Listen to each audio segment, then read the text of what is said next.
बच्चों, आज हम अपनी हिंदी की संकल्प पाठमाला पाठ 4 जिसका नाम है धूप बत्ती बुझी जली का अध्ययन करेंगे। इस पाठ के लेखक कन्हैयालाल मिश्र प्रभाकर हैं।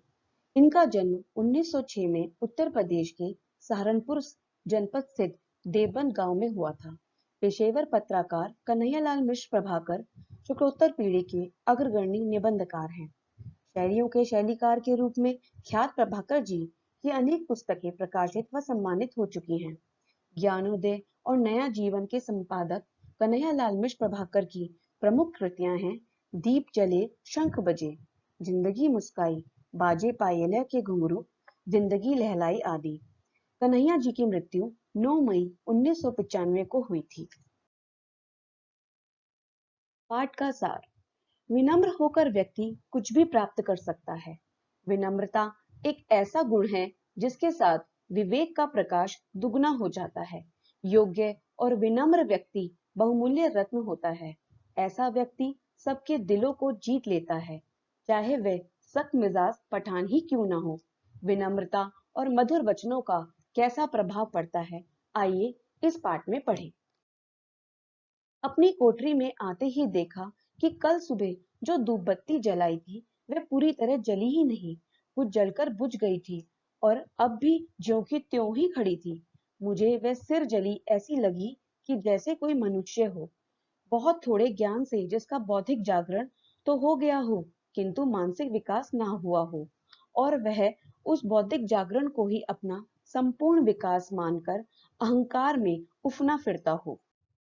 मेरा मन दया से भर गया और मैंने उस धूप बत्ती को बिना उठाए ही फिर से जलाने का निश्चय कर लिया। झट से मैंने दिया सिलाई जलाई, किंतु धूप बत्ती ना जली। मैंने दिया सिलाई की दूसरी तीली जलाई और उसे उसके दाहिने ओर लगाया, परंतु धूप बत्ती तब भी नहीं जली। मैंने तीसरी तीली जलाई और उसे उसके बाईं ओर लगाया, किंतु वह भी जलकर बुझ गई। धूप बत्ती अब भी बिना जली पहले जैसे ही सिर जली खड़ी थी और मेरे लिए अब कोई मार्ग ही ना था कि उसे खड़ी रहते जला दूं। मैंने उसे उसके स्थान से उखाड़ लिया और उसे झुकाकर चौथी तीली से जलाया। अरे साहब, वह तीली लो के छूते ही जल उठी। उस जलती तीली में अब भी इतना दम था कि तैयार हो तो वह 4-5 धूप बत्तियां और जला दे। जली धूप बत्ती ने अपनी सुगंध से कोठरी को भर दिया। यह काम समाप्त हुआ तो बुद्धि ने अपनी कलाबाजी दिखाई। दिया सिलाई की 3 तीलियां पूरी जलकर बुझ गईं, परंतु धूप बत्ती ना जली और जलती एक तीली के स्पर्श मात्र से ही वह भभक उठी। यह क्या बात है? मन ने कहा, कोई बात तो है, पर प्रश्न तो यह है कि क्या है वह। अब इस ऊहापोह की बारी है, तर्क वितर्क की बारी है, चिंतन की बारी है। अब तक 3 तीलियां जलकर बुझी, धूप बत्ती खड़ी थी, परंतु जब वह चौथी को छूते ही जली थी तो झुकी हुई थी। लगता है इस अनुभव में मेरे प्रश्न का उत्तर आ गया है, परंतु वह इतना संकेतात्मक है कि कहूं समा गया है। समाये को जानना आवश्यक है। तो सोच रहा हूं कि धूप बत्ती खड़ी हो या तिरछी, उसमें जलने की शक्ति बराबर ही है, पर खड़ी हुई धूप बत्ती जलती तीली की ज्वाला को ग्रहण करने में असमर्थ रहती है। तिरछी धूप बत्ती उसे सुगमता से ग्रहण कर लेती है, क्योंकि जलती तीली झुकी हुई धूप बत्ती को अपनी लौ के पूरे घेरे में ले पाती है, परंतु सीधी खड़ी को नहीं। बात हाथ आ गई, परंतु बात अपने में इकैली और इकहरी बात ही तो नहीं है, उसमें बात में बात भी तो है। जो केले के पात में पात और पात में पात, तो यह निकली आ रही है बात में से बात कि किसी से कुछ लेना हो तो झुकना आवश्यक है। झुकना क्या शरीर का? नहीं जी, यूं झुककर दंडवत लेटकर ही जो फौजी के सिपाही गोलियां दागते हैं, तो झुकना देह का नहीं, भाव का। साफ साफ यूं की पाने के लिए नम्र होना आवश्यक है, तो झुकना देह का नहीं, भाव का। लोकोक्ति भी है, बनकर सबने खाया, बाप बनकर किसी ने नहीं, यह बेटा बनना नम्रता ही तो है। याद आ रहा है एक संस्कृत का श्लोक जिसमें सुख की कुंजी बताई गई है। विद्या ददाति विनयम, विनयात याति पात्रताम, पात्रताम धनम आपनोति, धनात् धर्मः ततः सुखम। भाव ये है कि विद्या से मनुष्य में विनय आता है, विनय से पात्रता पाने की योग्यता, और पात्रता से पाता है वह धन, धन से करता है धर्म, तब सुख ही सुख है। तो पात्रता का मूल है विनय, नम्रता और झुकना। क्यों भला? नम्रता से दाता के मन में प्रवेश पाना सुगम है, सहज है, सहज अर्थात सरल है। इससे दाता के मन में देने की वृत्ति खिलती है, वे देने में सुख देता है, और अविनय से वह वृत्ति संकुचित होती है, संकुचित अर्थात छोटी होती है, तो वह देने में भी भार मानता है। वही बात है कि देने से बढ़कर लेने वाले की पात्रता है। लीजिए, स्मृति के आसन पर आ बैठे हैं पूज्य मदन मोहन मालवीय जी, जिन पर सदा धन बरसा। उस बार काशी विश्वविद्यालय में उनके दर्शन करने गया तो बातों बातों में उन्होंने कहा था, देश के हर द्वार पर एक दाता खड़ा है, अपनी खुली थैली लिए, परंतु कमी उन हाथों की है जिसमें वे अपनी भेंट दे सके। मेरे उठते उठते आग्रह से कहा था उन्होंने, भूलना मत कभी इसे। और मुंबई मेल के उस थर्ड क्लास कंपार्टमेंट में उस दिन पूज्य मालवीय जी के संदेश का परीक्षण कितना सफल रहा था। मेल का हर डिब्बा करीब करीब एयर टाइट था, बस खाली था एक डिब्बा, परंतु उसमें चढ़ना शेर की दाढ़ में गोश्त निकालना था। स्टेशन के आते ही उसकी बंद खिड़की में से एक रोबीले पेशावरी पठान का चेहरा बाहर निकल आया। खिड़की के बाहर हम 7 मुसाफिर थे। खान और फौजी उस युग के शेर और सांप थे, उन्हें लांघना कठिन क्या असंभव ही था। खान ने मुसाफिरों को देखा और पूरे रौब से कहा, खिड़की नहीं खुलेगा। हम सब ने समझ लिया कि ठीक ही है, यही की खिड़की नहीं खुलेगी। तो अब हम 7 मुसाफिरों में से 5 तो उसी क्षण दूसरे डिब्बे की ओर बाहर निकले। छठे ने सामने से आते चेकर से शिकायत की, जनाब ये हजरत पूरा डिब्बा घेरे बैठे हैं और हमें चढ़ने नहीं देते। चेकर महोदय ने अपने नए यूनिफॉर्म के रोब में जरा डांट के स्वर में खान से कहा, आप दूसरे मुसाफिरों को चढ़ने से नहीं रोक सकते, खोलिए खिड़की।